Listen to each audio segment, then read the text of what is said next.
Thank you, Mr. Speaker.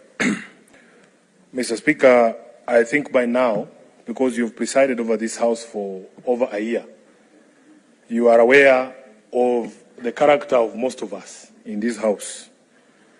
Mr. Speaker, in your communication about the President's address, you reminded this House of the requirement of the standing orders that in an address to the House, the head of state shall be heard in silence.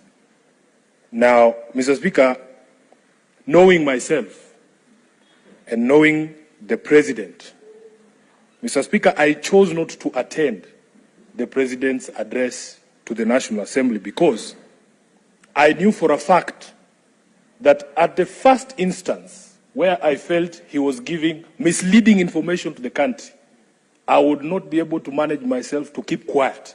I would have been strongly pushed to say something. And Mr. Speaker, I would have run afoul of the rules of this House.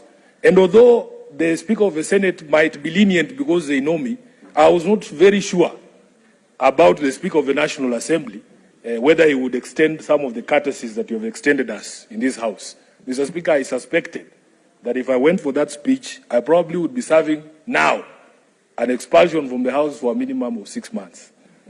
And I will go into the reasons why, Mr. Speaker, I did not trust the head of state to paint the true picture of the state of the nation. In my mind, Mr. Speaker, the state of the nation is the state of the people.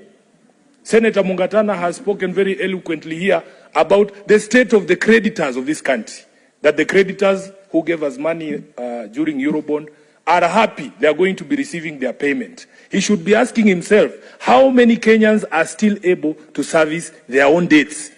That is the state of the nation that I would want to address. Mr. Speaker, so what I did, I joined a group of friends, and you will indulge me here, in playing a drinking game.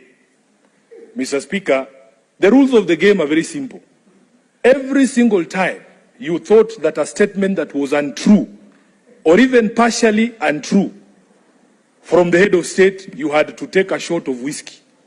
Mr. Speaker, needless to say, by the end of the President's speech, we were extremely inebriated because of the half-truths and open lies that we believe the President told before the House of Parliament. And I will get into the specifics.